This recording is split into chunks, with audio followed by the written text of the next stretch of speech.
So on today's episode of the CryptoCast podcast, I am pleased to have Josh, who is the CEO of ECH Crypto Hunter.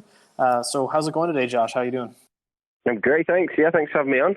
Just excited to talk crypto, really. It's nice to have a conversation with someone where I don't need to explain what Bitcoin is, which makes a change. Yeah, that's awesome. And so I'm actually really curious because ECH Crypto Hunter is I guess, a Bitcoin mining company, if I'm not mistaken. We're a crypto mining company. We don't necessarily touch Bitcoin directly. We're the UK's largest provider of GPU mining equipment. So we specialize more in mining all the other coins, because what a lot of people don't realize, even quite deep within the crypto world, is that obviously I love Bitcoin, it's incredible, but the best way to get it is not actually to mine it directly in a lot of circumstances. Mining the other coins and then either converting or holding those smaller coins for larger multiples of the market move is actually a much more profitable way to enter the space. Yeah, that makes sense. So in that case, I have to ask the name ECH Crypto Hunter, where did that come from? Pretty much because in my kind of discovery of setting up this business and making things move forward, it became very clear that particularly on the GPU side of things, there were a lot of barriers to entry for the average person. So I decided to, once I figured it out myself after many, many tears and late nights, it was a case of how do I bring this awesome world of blockchain to the average person, and how do we make that process nice and simple? So, making crypto easy was, kind of self-explanatory. And then the hunter element obviously came from the kind of thought process of, we're chasing down, hunting those coins, kind of got to gather them all up. So that's kind of joined two things together, and ECH Crypto Hunter was born. And now we specialize really in getting premium top end kit out there in the hands of, average people, business owners, investors, and people that really want to get stuck into this market for a longer term play. That's kind of where we specialize. So equipment, support, advice, ongoing consultations, just making sure people get the right kit, and most importantly, know exactly how to use it over the next few years. That's actually super interesting, and I'm really curious. So when did you guys start up this company? So I started the company 2017, so November 2017. So we're just going up for 3 years old now. So not too old, but we've pretty much already established ourselves quite nicely as the biggest company in the UK, which is great. So we've been working pretty damn hard in that process to make things happen. But I think one of the reasons why we've been successful in doing that is because we've gone after very, very different clients than the average person. We don't really have that many clients who are the average crypto person, because what we've done is we've packaged up crypto mining and blockchain in general as an investment proposition for average business owners who ultimately might have heard of Bitcoin but don't really know too much more about it than that. But, thanks to the processes that we have to making it as simple as buying a machine, plugging it on, and off you go, that's kind of reduced the barriers to entry for a lot of people that want to give this a good go. Yeah, so I guess that was actually going to be my next question is if you've seen a shift, I guess, in terms of your clientele, but I guess if I understand correctly, that it's kind of more of like a B2B type of thing, that you're really targeting maybe small, medium, and even large size businesses and trying to reel them. Yeah. It certainly wasn't in the beginning. We did obviously go for people that are interested in crypto, because that's where I would have thought that the large chunk of the business would have come from. But actually, it's much more appealing to business owners, obviously, because a lot of people don't appreciate that once you step outside of mining Bitcoin directly, the rules are very different in the fact that, a top-end GPU mining rig is effectively a posh computer. Therefore, there might be lots of tax of buying a posh computer for the business. You might get, tax benefits, breaks, VAT discounts, drawdowns, all that type of stuff. So as an actual purchase for a business, there's some very, very nice advantages of buying the physical equipment, notwithstanding the fact, of course, that GPU mining equipment, particularly if you buy the very, very top end stuff, which is where we specialize, doesn't, go out of date very quickly at all. You get multiple years window out of that equipment versus, say, an ASIC miner where there's a new one every couple of months. So once you start understanding these differences, all of these plays start forming very, very nicely into more traditional investment options. So, for example, we have many, many property developers which make up large parts of our clients. So if, in the UK at least, you're doing very, very well in the current climate, if you're getting 8, 9, maybe even 10% return on investment a year. Whereas even with crypto mining, when you're running on normal domestic electric at home. You don't have any crazy access to all these weird countries with super cheap power. You can plug in a rig and you can be earning 20% a year without even doing a thing, let alone multiple times more than that as soon as the coins start to move. So even the baseline numbers can be vastly more attractive than any other alternate investment option. And when you compare it in a more classical sense, it's a very easy proposition for business owners to want to get involved with. Right on. That's actually really interesting. I guess I definitely never thought of the tax implications and things like that. I'm also really curious, I guess, what would separate, because this is the first thing that comes to my mind as someone I'm not really super seasoned in cryptocurrency mining by any means. But the first thing that comes to my mind is what differentiates you guys from, let's say, other large competitors, I guess, on the global market in terms of, like Bitmain and these sorts of guys. Is it mainly that you guys focus on alts, whereas they're kind of focusing on Bitcoin and Ethereum, or I guess that's my curious, and I'm sure that there's other people that are going to listen to this and they're going to think, that's kind of their first question that comes to mind. Why should I choose Easy Crypto Hunter versus whatever else is out there? I guess, there's many differences. So, practically, there's a hardware difference. Yes, they specialize in ASIC machines. So, for a lot of your listeners who may be listening to this who don't understand the difference, an ASIC machine just mines one coin and one coin only. That's all it can do. It's not a computer. You can't go on Google with it. You can't watch YouTube videos on it. It's just a single device that's manufactured for one sole purpose of mining one specific type of coin. Now, they're very, very good at doing that, but the problem is they release new versions of that equipment very, very, very quickly. So to put that in kind of context, the S9 Bitcoin miner, which was the most popular Bitcoin miner in the world, was 13.5 terahash. The new S19 Pro is 110 to 130 terahash if you can play with the settings.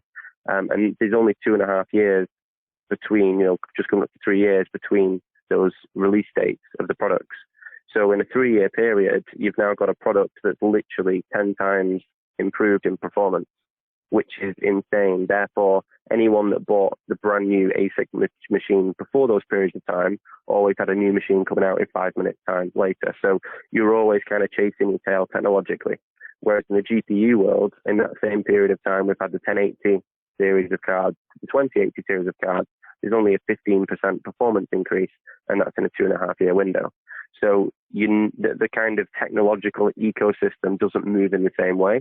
And with that comes much, much longer life cycle of products.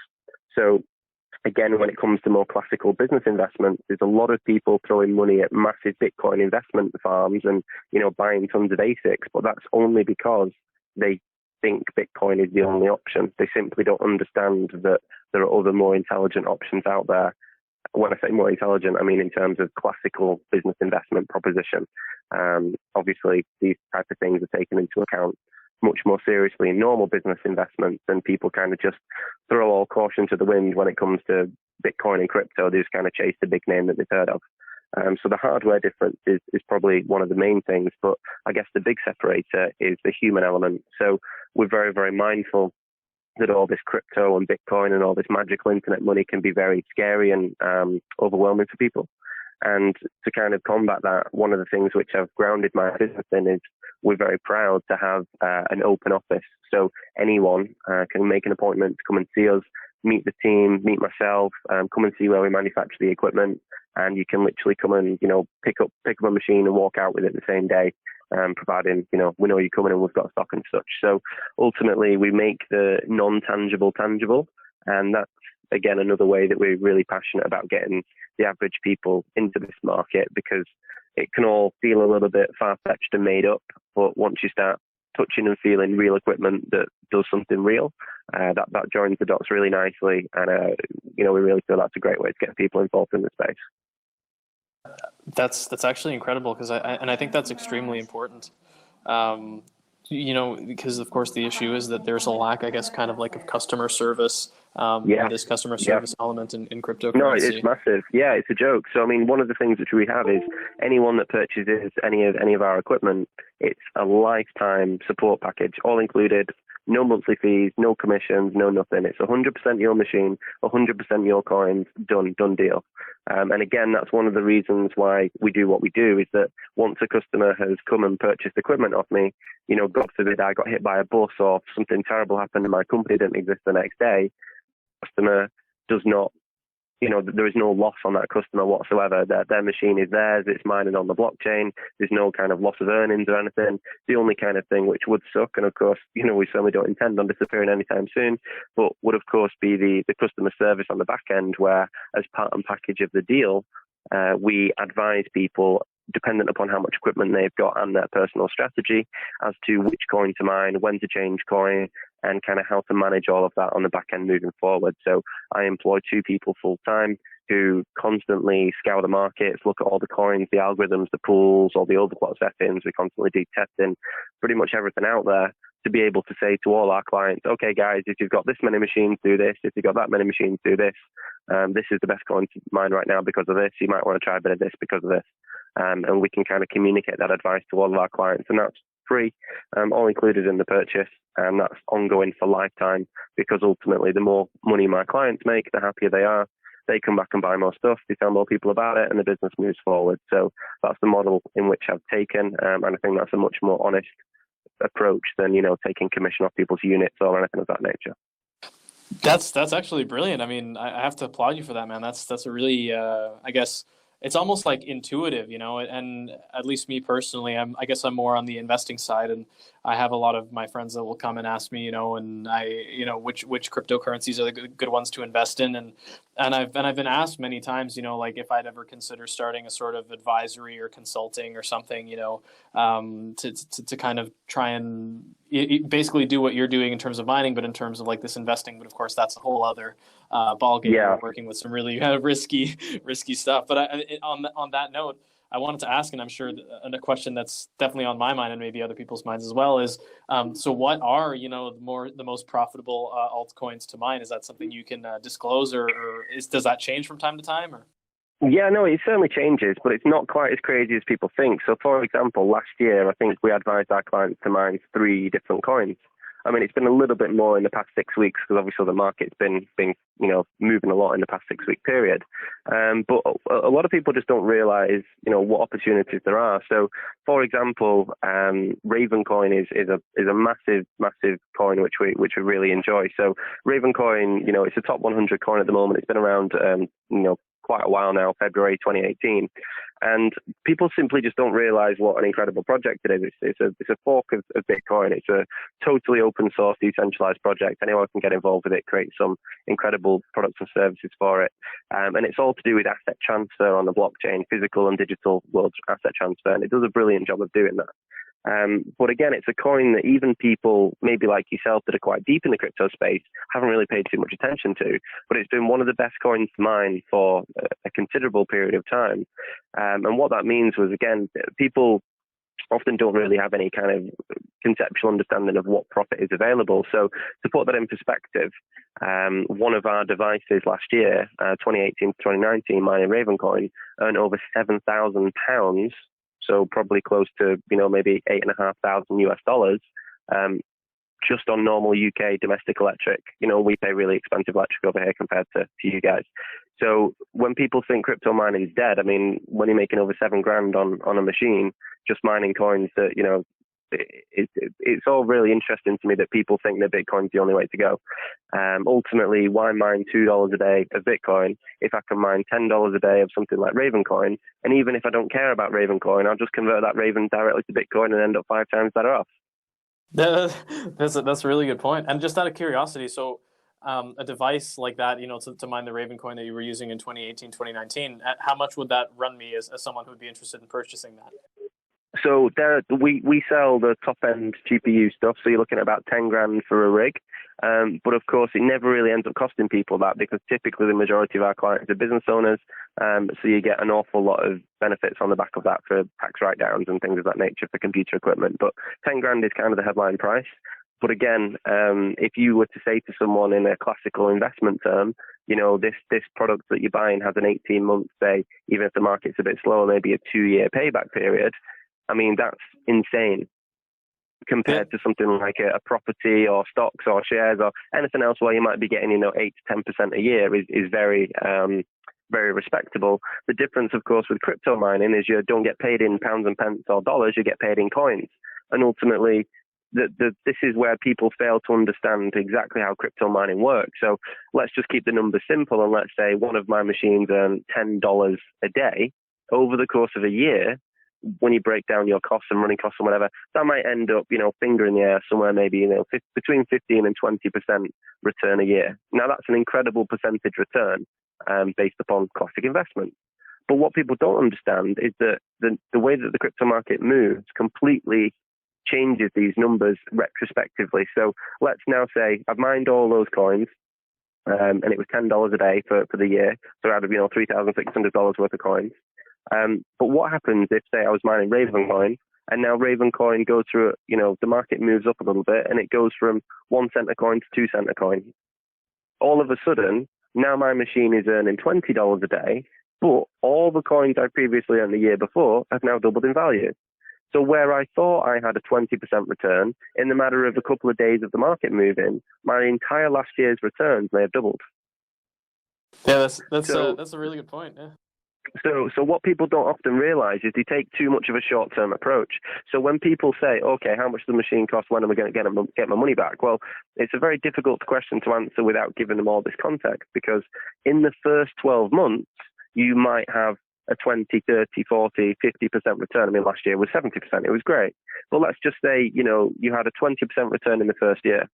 By the third year, that 20% may have been 100% if the markets move forward. So your retrospective earnings of a certain period of time ultimately change completely depend upon when you sell those coins. So this is why crypto mining is so attractive, because even if you were to sell your coins, every week, every day, every month, as you got them, which we don't advise people to do, because obviously that's never going to be the most profitable to do things. But even then, the numbers beat classical investment options. So then when you combine it with the amazing multiplier effect that, crypto investment brings, it's very, very exciting, because your linear cost, of course, is just electric, but your token earnings in coins can multiply very handsomely indeed. And a combination of those two factors mean that, it's often vastly more attractive than people realize. Yeah, damn. I mean, I guess that's definitely one thing. Again, because I guess my headspace isn't necessarily in mining, but that's definitely a really fair point to make. A lot of people, of course, are in cryptocurrency not necessarily for the technology, but for the profit. And of course, when you're dealing with people like that, they have a really hard time, looking past the short term. They want to buy a Yep. rig, and they want to Yep. know that they want to know that they can start making, $100 a day.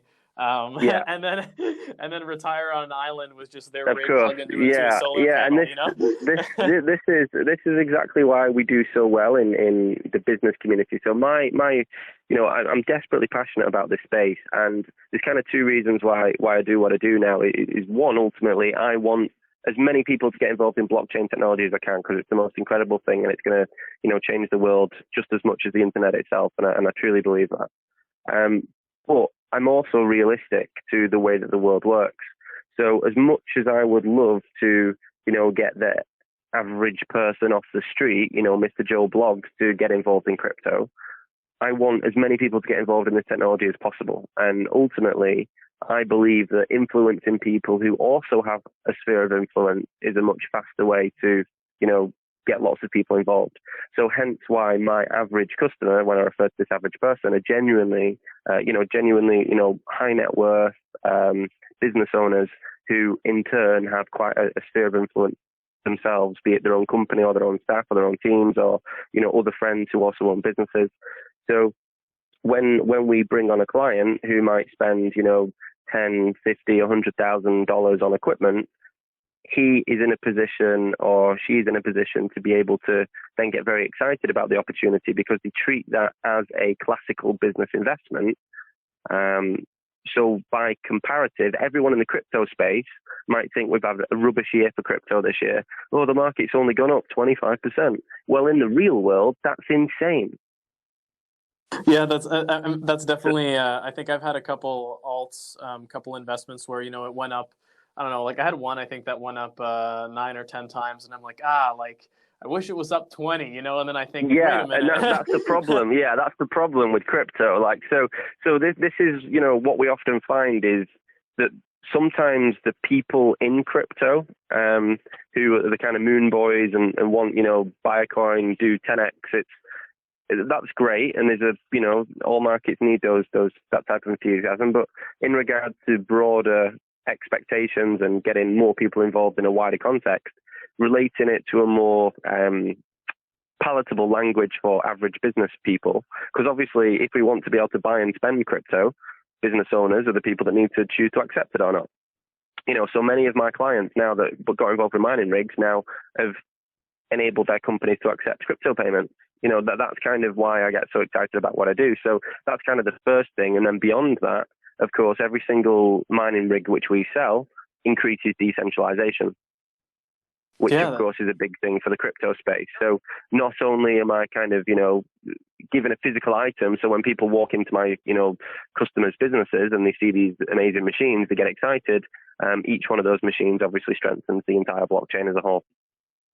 Yeah, I think honestly, man, it sounds like we need more people like you in the space. I think, I mean, I don't think I'd be going too far by saying you're really doing a service for the entire space, and it's really easy for everyone to kind of get lost in their own little network, and you're constantly trying to bridge out and everything. I actually wanted to quickly ask, so how has the coronavirus pandemic, I guess, affected you guys? Have you seen like an increase in people kind of flocking to you? Yeah, it's been. It would be very crass for me to say it's been fantastic. I think there's a lot of people struggling in the world, and it would be disrespectful to be enthusiastic about the times that we're living in. But for my business particularly, for numbers-wise at least, it has actually been very helpful for us in the fact that, again, the large proportion of my clients are intelligent business owners, and they're very aware of the world which we live in. They've seen America print trillions of dollars. They understand, what negative interest rates mean. They understand how all these kind of global things are starting to come into kind of, clash to a big explosion. So that's kind of really prompts a lot of people to start thinking of alternative investment strategies. And we factor very highly in people's thought process in that kind of mindset. So, for example, some of my clients, weirdly enough, are quite large farmers. I have a lot of farmers as clients, which is bizarre, but that's where we are. A lot of people with renewable energy, a lot of property investors. So at the moment in the UK, I mean, I appreciate that the laws are different, and your listeners will probably have different countries that they reside in, but certainly in the UK at the moment, the government's passed rules in which landlords can't kick out tenants. So there's situations where I have loads of landlords as customers who might have 10, 20, 30 houses. They're quite large landlords, and they have tenants who are refusing to pay rent, and there is legally nothing they can do. And they just, some of them obviously can't. They might have been made redundant as such, but obviously within that, unfortunately, as everything, there's always people taking advantage of that. So, I've got property owners who are now not earning any rental income on quite large portfolios of properties. Therefore, okay, well, how am I going to make some money in this period moving forward? What if something like this happens again? My entire business has now been removed from me because the government has made it illegal to evict people for another 6 to 12 months. So things like blockchain then come along where no government agency or no rules can interject on that process, and all of a sudden it becomes a very attractive proposition.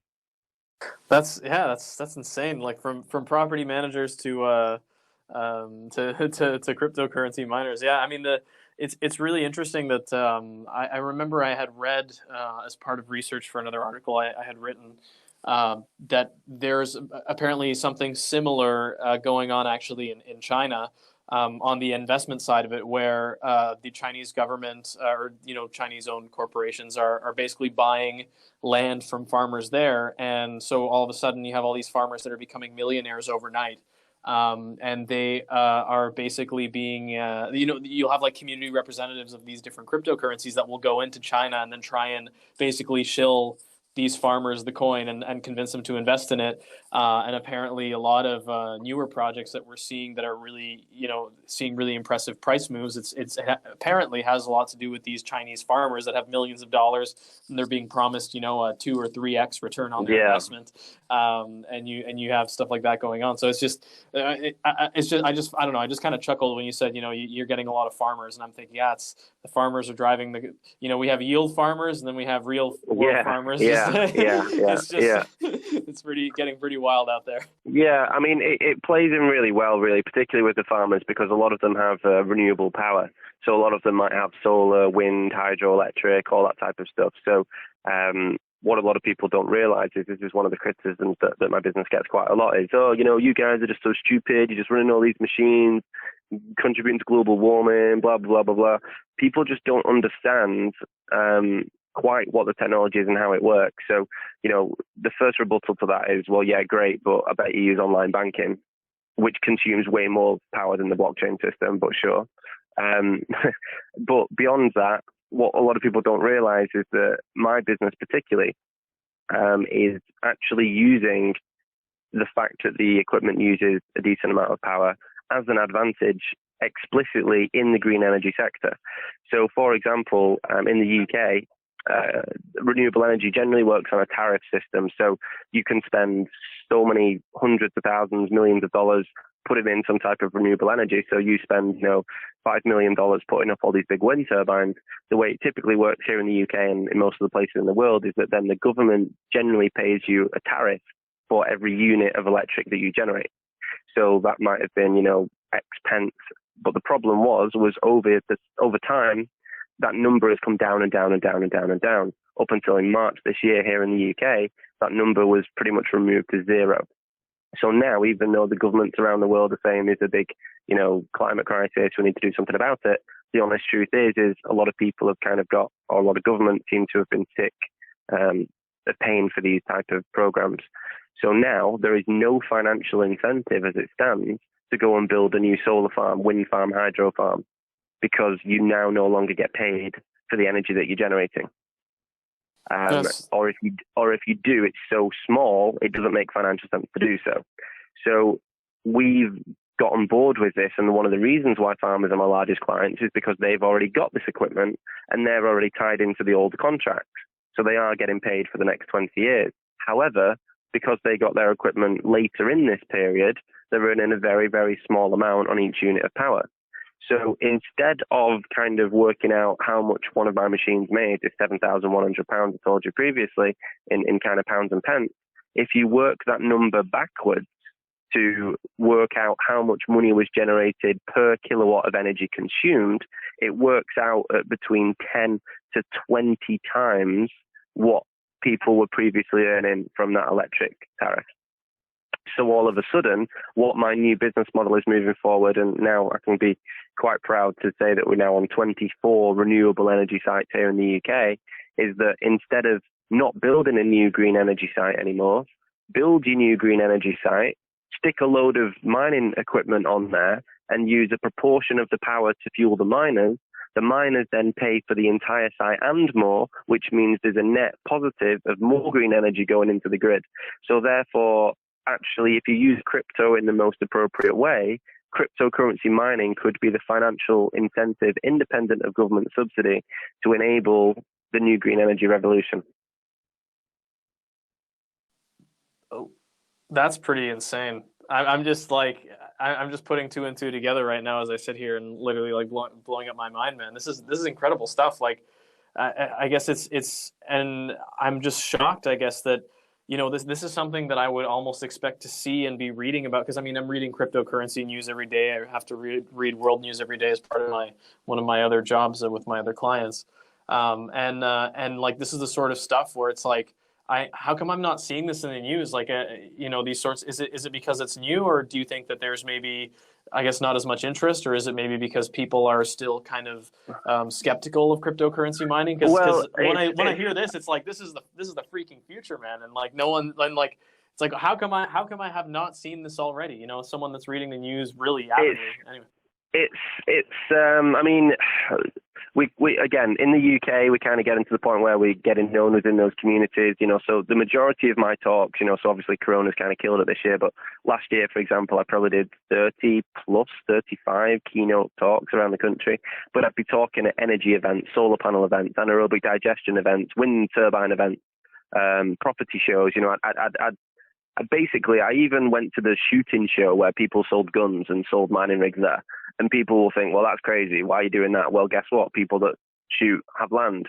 People that have land have energy. People that have energy want mining rigs. And then, so I've kind of marketed the business in some crazy ways, and that has put us in some contact with some really, really exciting clients. But the reason why people don't know about this is, unfortunately, the cryptocurrency market is very, very poorly educated. So even someone like yourself who's very deep in the space, won't really understand crypto mining any more than, you can mine Bitcoin. And that's almost the problem. The altcoins are pretty much seen as Ethereum plus other shit, and people don't pay the relevant attention to the wider space. Therefore, things like this get overlooked because it is a little bit more complicated than just plugging in a Bitcoin machine from Bitmain. But that said, that's where all the advantages kind of come from. So it's a lack of education even in the internal crypto space. Many of my associates are very deep in the crypto space, but crypto mining is just this thing that, I have people who make millions of dollars a year from trading crypto and couldn't even tell you, the block time of Bitcoin. Some people just don't care about that. They just care about the numbers, and that's fine. That's their side of things, and that's needed too.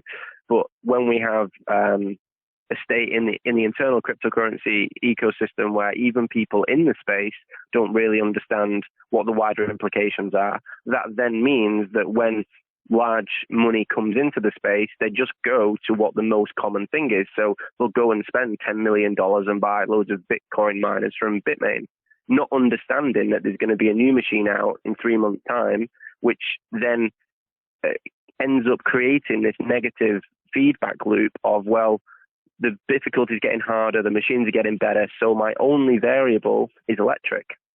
So then there's this big run on everyone to have the cheapest electric possible because they think that's the only variable that can be controlled. Therefore, that's where all this negative stigma comes from for the ecosystem about cryptocurrency mining using loads of power. Whereas a GPU mining rig is totally different because it uses vastly less power, but of course that equipment lasts many, many years. So it's just a completely different thing. And because both of them are mining, they get lumped together and there's not a separation made between the two. So if people in the crypto community fail to understand this, we realistically can't expect people outside of that community to understand it. And this is where all these misconceptions come from. Yeah, and I think as you were explaining all this, I kind of had a thought. And I think another part of it is that in cryptocurrency, people are really focused on kind of it's almost like they have their eyes turned in, like even tech-wise. Because for me, I guess I am, I do more research on I'm very fascinated by the technology. I would say equally as much as the potential for whatever profits, especially these new sorts of governance mechanisms that we see come in with like proof of stake and whatever else. Is that stuff is incredibly fascinating to me. But at the same time, I think that's the bigger issue is that when you think crypto, you think digital. You think everything is digital, everything's in the computer, everything's software, everything's, and so the kind of physical, tangible element, it's like, I don't even think the average person would understand how much space it takes to have for example, a cryptocurrency mining farm, right? Like it's not something that they think about because their minds are just so fixated on the tech element, on all these like, and they literally don't understand that, no, it's not just the tech, it's not just these, the code and everything that you're seeing there. It's the physical presence of a mining rig for this or that cryptocurrency. It's the requirement for power. It's it's the internet connection. It's all these external things that people just, I want to say, for lack of a better term, they take it for granted. It's like it's the ground on which everything is built, and everyone's just so focused on the code, and they don't see that, wait a minute, there's an entire, it's almost like to take the whole industry forward, there has to be an equal amount of focus like you're doing on, the actual physical elements of the we have to build. Exactly. We have to build the infrastructure. If the blockchain doesn't have the horsepower, then it doesn't matter how good your code is, it ain't going to work. So ultimately, I mean, that's just the nature of the beast. I mean, no one goes on Google and does a search and then thinks about the, 6,000 miles of warehouse Google owns. You just don't think of the physical infrastructure behind the internet. People just think, oh, screen, keyboard, cool. So that's just the nature of the beast. But ultimately, these things do exist. And what the only thing that kind of frustrates me a little bit is that, people who invest in the cryptocurrency space are often very, very naive to cryptocurrency mining, but to their own detriment. So, for example, if you're a trader and you know how much it costs to produce one Bitcoin, or you know how much it costs to produce one Ethereum, well, that gives you a really good understanding of how low the prices can go.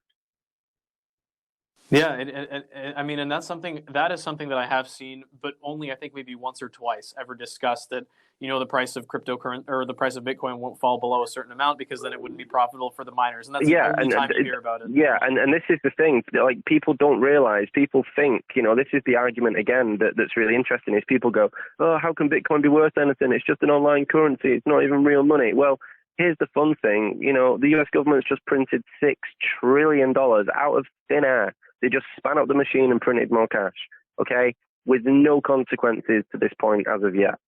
I'm sure there will be economically, but that's a different argument. But the point is they could just do it.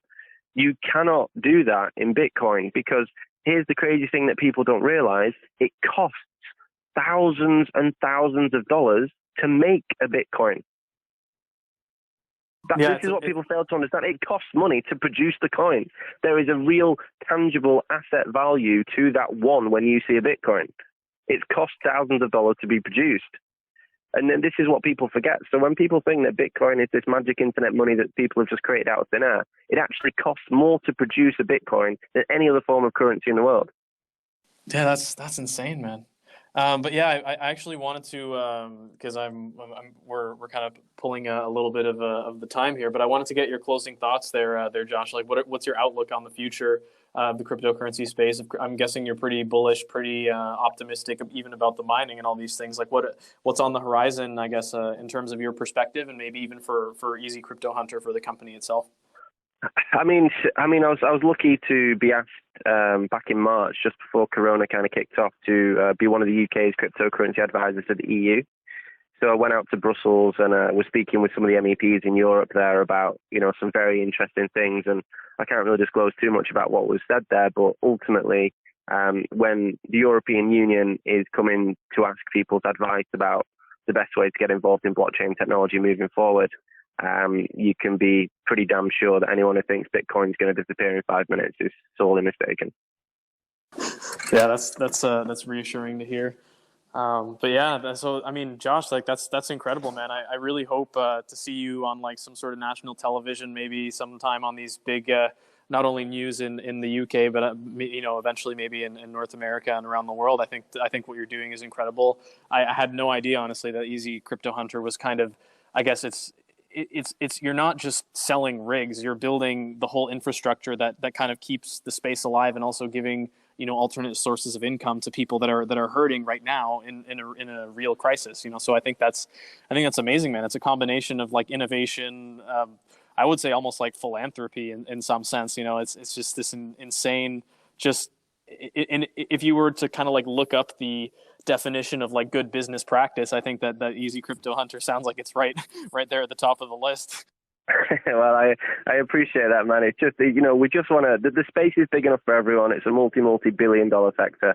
So, look, we mine plenty ourselves, but ultimately there's enough to go around for everyone. So if I can just make that pathway easy for people, attract people to what we do, and just kind of help people get into the crypto space without getting their fingers burnt, in a realistic business-minded manner, then I think that's a really, mature way to move the ecosystem forward, and that's what I think everybody wants. Yeah, man, it was a pleasure talking to you, and yeah, I mean, I hope to keep in touch with you, man. This was an incredible talk. Honestly blew my mind. No problem. Really appreciate it, Daniel. Thank you. Yeah, take care, man. Cheers. Bye.